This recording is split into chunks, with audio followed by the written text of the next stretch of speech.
시간 우리에게 주신 하나님의 말씀은 마태복음 5장 1절에서 5절의 말씀입니다. 마태복음 5장 1절에서 5절의 말씀을 우리 함께 교독으로 보겠습니다. 예수께서 무리를 보시고 산에 올라가 앉으시니 제자들이 나아온지라. 심령이 가난한 자는 복이 있나니 천국이 그들의 것이며, 함께 보겠습니다. 온유한 자는 복이 있나니 그들이 땅을 기업으로 받을 것이며. 아멘. 네. 오늘 함께 온유한 마음으로 섬기라는 제목으로 하나님 말씀 함께 나누었으면 좋겠습니다.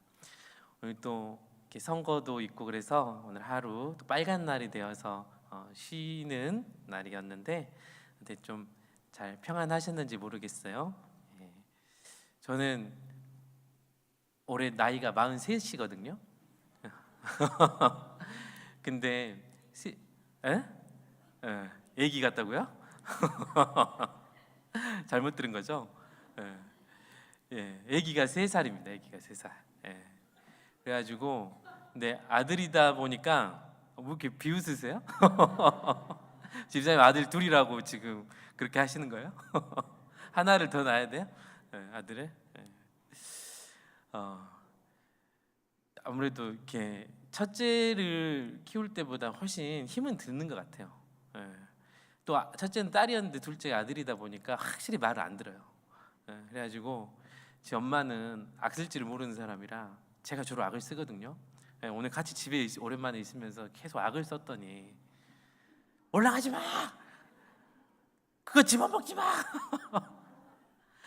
이게 한 번 악을 써갖고 안 돼요. 막 4번 5번 해야 돼. 막 악을 쓰고 쩔쩔매면 더 좋아요.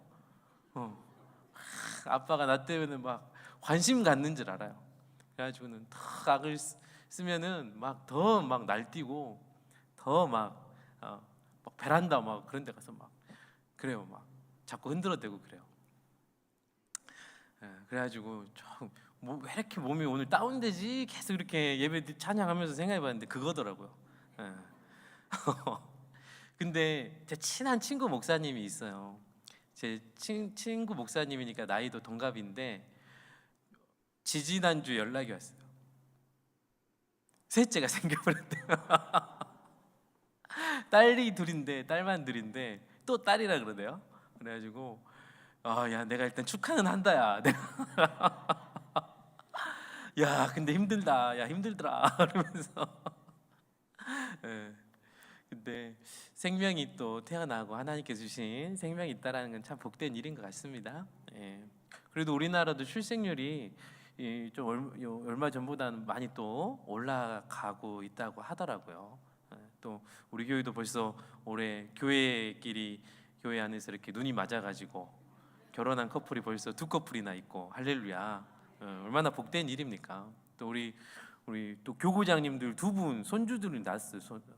손녀도 낳고 자꾸 이렇게 좋은 일들이 많이 생겨서 또 우리 성안교회 새 생명들, 은혜로운 생명들이 가득했으면 좋겠습니다.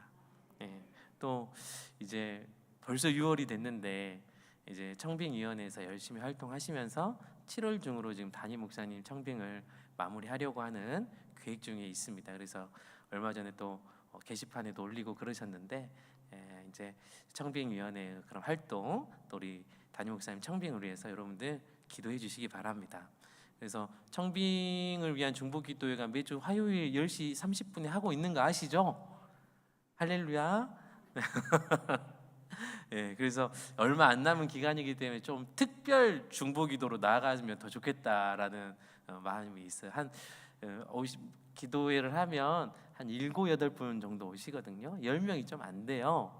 그래서 좀 6월 달에 들어섰으니까 이제 6월, 7월 가운데에는 정말 이제 막바지에 청빙이 다다른 기간이니까 여러분들 물론 또 이렇게 어느 시간에서든지 간에 기도하실 테지만 또 그 중보 기도 시간에 함께 또 오셔서 함께 담임 목사님 청빙을 위한 기도로 우리가 하나님 앞에 은혜를 구하는 시간 되기를 바랍니다.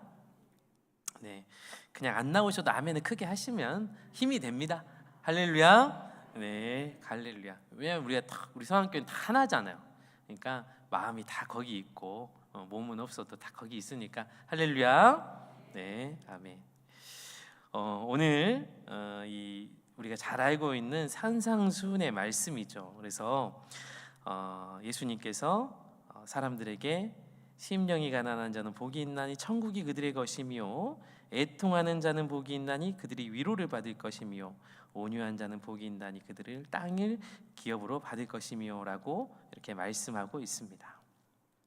특별히 제가 이 말씀을 묵상하면서 참 기분이 좋아지는 단어는 온유한 자들이라는 문장입니다. 단어입니다. 온유한 자. 여러분, 우리가 하나님을 닮아가서 하나님의 은혜를 받은 자들로 온유하게 하나님 앞에 믿음으로 나아가는 우리 성도들 되시기를 간절히 소망합니다. 이 온유한 자들이라는 표현은 성경에 꽤 여러 곳에 등장합니다. 시편 37편 11절에 보면 그러나 온유한 자들은 땅을 차지하며 풍성한 화평으로 즐거워하리로다라는 말씀이 있습니다. 여기서 나오는 온유한 자라는 성경의 그 히브리어의 단어는 이나임이라는 단어를 사용합니다. 어떤 단어라고요? 이나임. 안 어렵죠? 잘 기억하고 계셔요. 중요한 단어니까요. 이나임. 그런데 이 이나임이라는 단어가 온유한 자라는 데서도 쓰이기도 하지만 이사야서 61장 1절에 보면 이런 말씀이 있어요. 우리 여러분 다 아시는데 여호와께서 내게 기름을 부으사 가난한 자에게 아름다운 소식을 전하게 하려 하심이라. 아멘. 하나님께서 가난한 자에게 아름다운 소식을 전하게 하려 하심이라 이렇게 말씀하고 있어요. 여기서 가난한 자라는 단어가 또 무슨 단어를 쓰냐면 눈치상 어떤 단어가 쓰이겠어요? 그래요. 이나임이라는 단어를 쓴다라는 거예요. 그러니까 성경은 온유한 자와 가난한 자라는 단어를 히브리어 원어에서는 같은 단어를 쓰고 있다라는 거예요.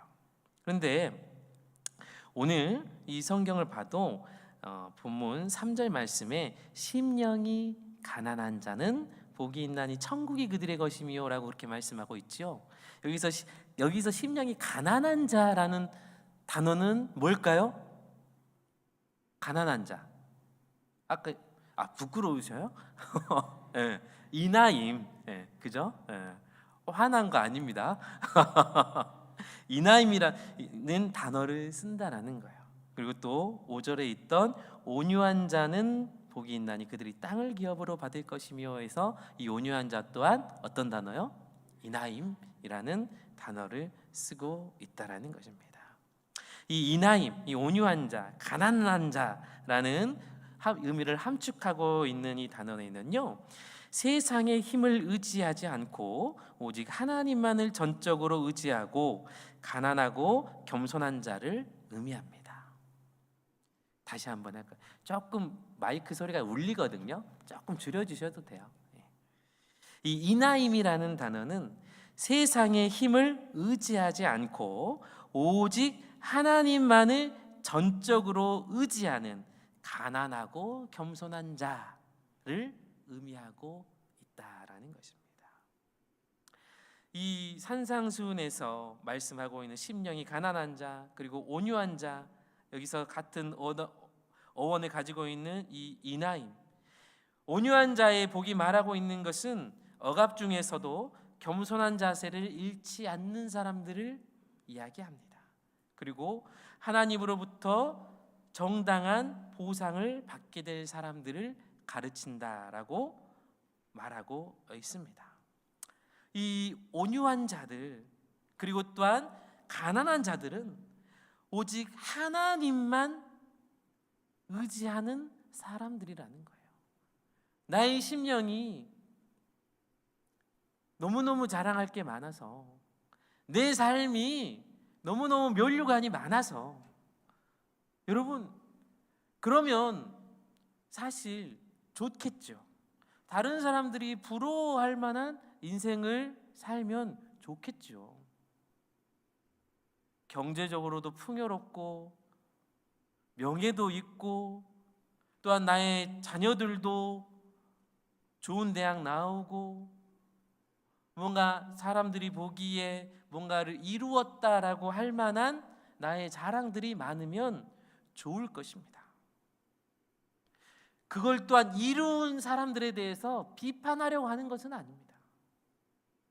그런데 하나님은 사람의 마음에 대해서 말씀하고 있는데요, 그의 마음이 자랑할 것 하나 없는 사람들, 그래서 오직 하나님만 자랑할 수밖에 없는 사람들, 이 사람들을 하나님은 붙들어 주시고 하나님으로부터 정당한 은혜와 축복을 받게 될 것이라는 것을 하나님은 굳건하게 약속하고 계십니다.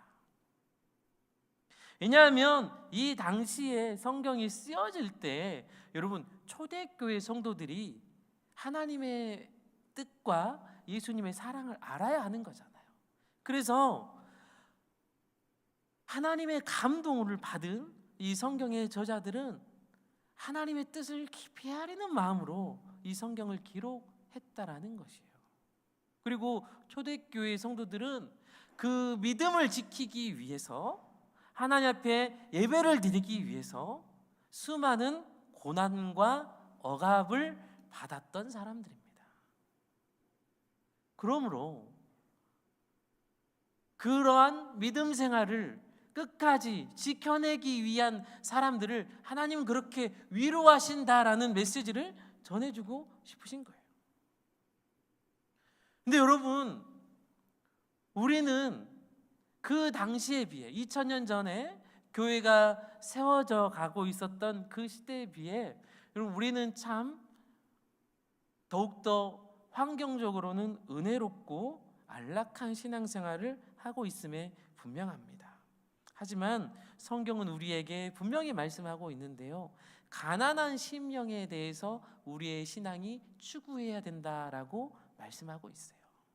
우리의 심령이 가난해야 된다라는 거예요. 우리의 심령이 오직 하나님만을 바라보기 위해서는 우리의 마음이 깊이 가난해야 한다라는 거예요. 그래서 우리 삶 가운데 간혹 찾아오는 아픔과 슬픔과 억울함과 고난이 있으면 사도 바울은요 어떻게 하라고 했어요? 짜증나고 화내라 그랬어요? 아니면 기뻐하라 그랬어요? 기뻐하라고 그랬어요. 왜냐하면 그것으로 인하여서 너희의 마음이 가난해지고 너희의 마음에 자랑할 것이 없어지고 너희의 마음이 육체로 인한 기쁨이 없어지고 이제는 기도함으로 인하여서 하나님께서 주시는 은혜와 하나님께서 주신 감동과 하나님께서 주신 은혜로 우리의 마음이 충만해지라고 말씀하고 있는 것이죠. 그러한 사람이 온전한 온유함을 맺어갈 수 있는 것입니다. 우리가 하나님께서 주신 은혜가 많아서 얼마든지 그 은혜를 생각하면 너무나 기분이 좋고 너무너무 마음이 기뻐서 기쁜 마음으로 교회에 오고 다른 사람들에게 그렇게 기쁨을 전해줄 수 있을 것입니다. 그런데요, 하나님께서는 우리에게 물어보시는 거예요. 주시는 그 은혜 때문에 기뻐할 수 있는 건 누구나 기뻐할 수 있습니다. 그런데 주시는 그 고난 때문에도 기뻐할 수 있느냐, 감사할 수 있느냐, 은혜를 증거할 수 있느냐라고 물어보시는 거예요.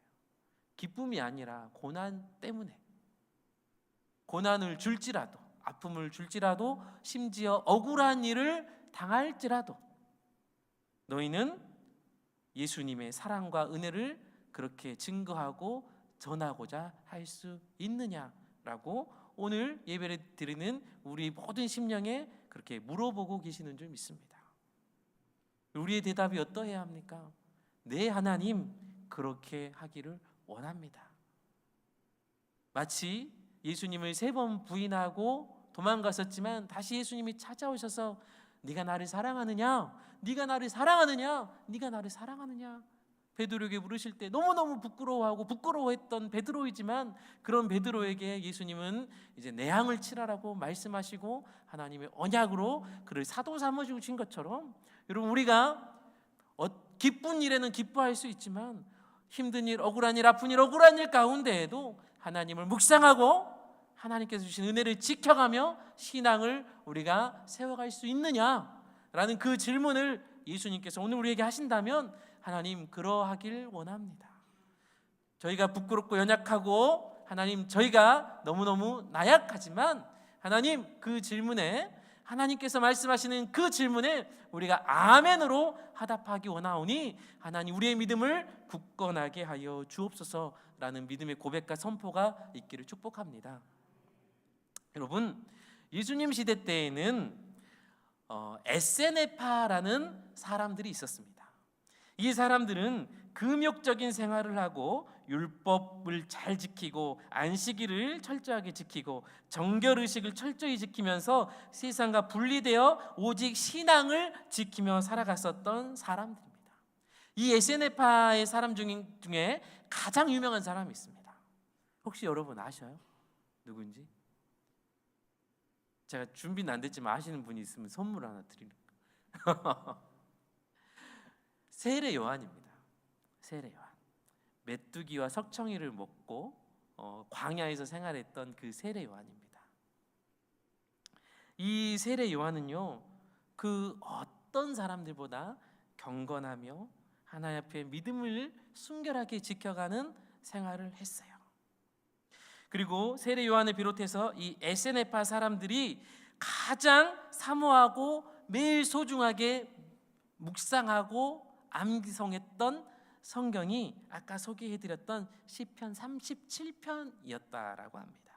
온유한 자들은 땅을 차지하며 풍성한 화평으로 즐거워하리로다 라고 이렇게 기록되어 있는 이 말씀, 오직 하나님만을 간절히 섬기고자 세상과 분리되어서 자신들의 모든 삶을 욕심에서 끊어내고 금욕적인 삶을 살면서 가난한 마음과 가난한 인생을 선택했던 이 에세네파 사람들이 하나님 앞에 매일같이 읊조리고 묵상하고 고백했던 성경 암송의 내용이 어떤 거였냐면 온유한 자들이라는 거예요. 온유한 자.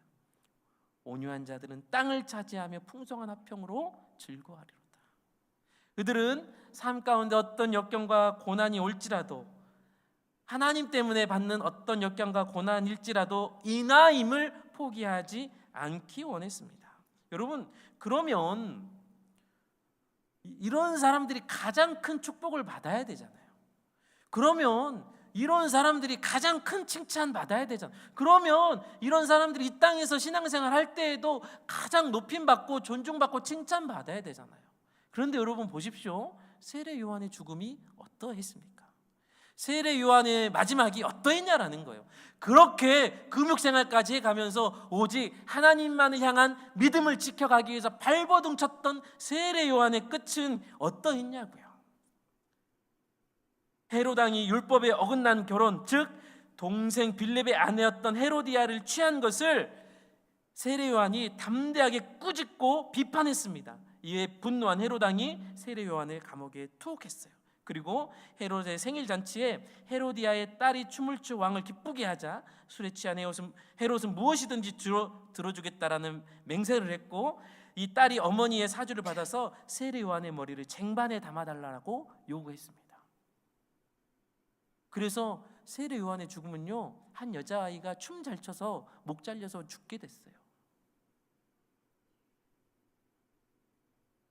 여러분 생각해 보세요. 납득이 되는 죽음입니까? 이해가 되는 죽음이에요. 아니 평생을 그렇게 하나님만을 위해서 목숨 바쳐 신앙생활했던 사람인데 하나님이 살아계시다면 세례 요한을 이렇게 어이없게 목 잘려 죽게 하는 게 맞냐 이 말이에요. 우리가 목에 핏대 세우고 하나님께 따져야 되는 거 아닙니까? 그런데 그게 아니라는 거예요. 억울한 걸로 따지면 예수님의 십자가보다 더 억울한 게 어디 있겠습니까? 여러분, 아무리 우리가 신앙생활을 잘하고 열심히 하고 우리가 아무리 뭔가 흠없이 하려고 한다고 해도요, 여러분 하나님은요 그걸로 인해서 물론 축복하시는 하나님이기도 하지만 때로는 그런 사람에게도 어려움 주신다니까요. 그런 사람에게도 힘든 일을 주셔요. 내가 성경을 달달달달 외우고 있고 내가 성경을 한 몇십 번을 통독을 했어도요, 하나님 우리에게 시험 당할 만한 일을 주셔요. 우리가 교회를 아무리 오랫동안 봉사하고 아무리 전도를 많이 했고 우리가 아무리 헌금을 많이 했고 우리가 아무리 뭔가 하나님 앞에 내세울 만한 일을 많이 했다 할지라도 하나님은요 우리에게 억울한 일, 힘든 일, 아픈 일 허락하실 수도 있다라는 것입니다. 그러면 여러분 우리가 어때야 합니까? 하나님 제가 이러이러했는데 이렇게까지 했는데 어떻게 하나님 이렇게 하실 수 있습니까? 그렇게 해야겠냐고요. 하나님은 분명히 그러한 일들 가운데서도 감당할 만한 시험을 주셔서 우리 삶 가운데 하나님의 뜻을 전해주시고 우리 삶 가운데 하나님의 뜻을 이루고자 그러한 모든 일을 허락하신 줄 믿습니다. 그러기에 감사하시길 바랍니다. 고난 가운데에도 힘든 일 가운데도 아픔 가운데도 억울한 일 가운데에도 그것을 받아들이시고 이것이 하나님으로부터 시작되었다라는 믿음의 고백으로 나아가시길 바랍니다. 그렇지 않으면 여러분 꼬이고 꼬일 수밖에 없는 것입니다. 민수기 12장 3절에 보면은 모세는 온유함이 지면의 모든 사람보다 더하더라 라는 말씀이 있어요. 모세의 온유함이 지면의 모든 사람보다 더했다라는 거예요. 모세는 정말 훌륭한 사람이었죠. 그런데 이 말씀의 배경이 어떠한 내용이었냐면 아론과 미리암이 모세가 구스 여인을 취하였다고 해서 모세를 비방하는 거예요.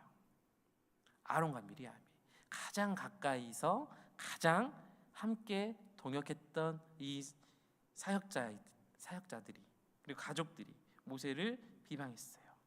여러분 그렇게 구스 여자를 취함으로 모세를 비방했던 아론과 미리암이 하나님께서 그들을 어떻게 하셨습니까? 나병을 걸리게 하셨잖아요. 나병을 걸리게 하셨어요. 여러분 우리가 모세라고 생각해 보세요. 누가 나를 싫어하고 미워하고 모함했는데 하나님께서 그 사람을 이렇게 뭔가 안 좋은 일을 주셨어요. 앞에서는 아이고 집사님, 아이고 권사님 어떡해요 했어도 마음 한편으로는 그러니까 그때 잘하셨어야지. 여러분 우리 신보에 그런 거 없습니까? 저만 있어요? 우리 성안교회 교인들 신보에는 항상 은혜와 사랑과 그런 온유함이 가득한 줄 믿습니다. 근데 저는 그런 신보가 좀 있어요. 누가 나 막 싫어하는데 그 사람 누가 막 안 좋은 일 당하면은 위로는 해줘도 마음 역시 하나님 살아계시구나. 이게 연약한 우리의 마음이죠. 근데요 모세가요 모르겠어요. 그런 기록은 돼 있지 않아요. 모세도 마음 한편으로는 그런 심보가 있었는지 모르겠지만 모세가 하나님께 부르짖어 그들을 고쳐주옵소서라고 간청을 했어요. 그게 바로 민수기 12장의 내용입니다. 여러분 우리가 이 온유함을 배울 수 있기를 바랍니다. 자신을 비방하고 자신을 미워하고 자신을 모함하고 자신에게 같은 편이 되어주지 않는 사람들일지라도 그 사람들을 위해서 하나님 앞에 간구하고 기도했다라는 거예요.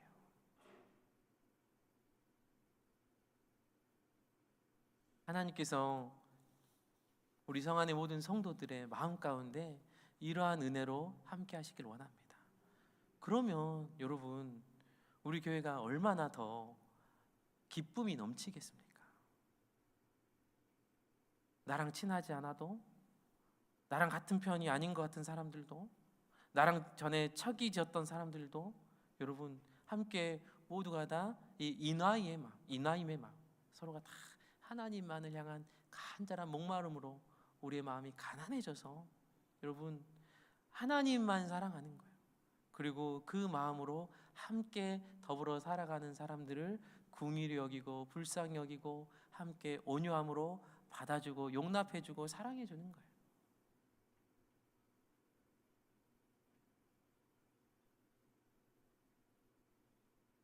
(20세기에) 공산주의 치하의 루마니아 지하교회를 이끌었던 리차드 범브란트 목사님이란 유명한 목사님이 계십니다. 이 범브란트 목사님은 공산주의를 있는 상황에서도 교회를 포기하지 않고 지하교회 운동을 계속해서 이끌어 나가셨어요. 잡히면 감옥 가고 고문 당하는 거예요. 몰라서 그런 게 아니라 알지만 하나님 사랑하는 마음으로 그 사역을 계속해서 포기하지 않고 해나갔어요. 그런데 어떻게 됐게요? 감옥에 잡혀 들어갔어요.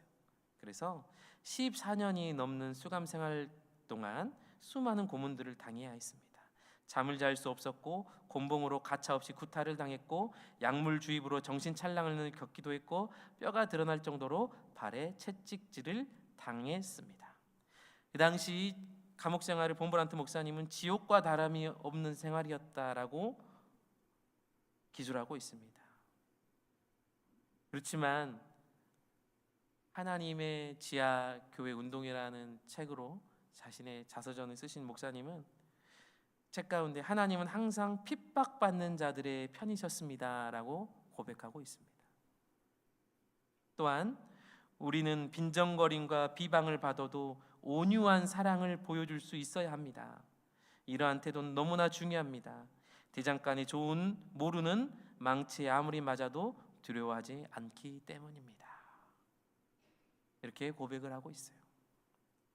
어떤 고난과 핍박과 아픔을 받아도 우리는 온유한 사랑을 드러내야 하는 존재들이다라고 말씀을 하고 있는 거예요.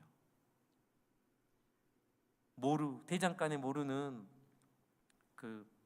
판인 거죠. 그러니까 망치를 받는. 아무리 망치가 때려도 그 모루는 계속해서 그 망치의 당금질을 받아내는 거예요. 우리의 삶이 그러해야 된다라고 말을 하고 있는 것입니다. 여러분, 온유한 자는 땅을 기업으로 받을 것이다 라고 하나님 말씀하시지요. 땅을 기업으로 받는 자라는 것은 하나님께 길들여진 온유한 마음으로 억척스럽게 스스로 욕심을 부리지 않아도 결국 하나님께서 약속하신 평안과 천국의 유업을 누리게 된다라는 영적인 축복을 의미하는 것입니다. 여러분, 우리가 하나님께서 기뻐하시는 이 온유한 마음으로 성안교회와 또한 우리 가정과 또한 우리 삶의 터전을 섬기고, 그래서 하나님께서 길들여 주신 온유한 마음으로 이 땅의 것을 약속받는 것이 아니라 하나님께서 약속하신 하나님의 은혜와 하나님의 사랑과 저 천국의 평안을 우리가 유업으로 받는 거룩한 우리 성안의 성도들 다 되실 수 있기를 주님의 이름으로 간절히 축원합니다.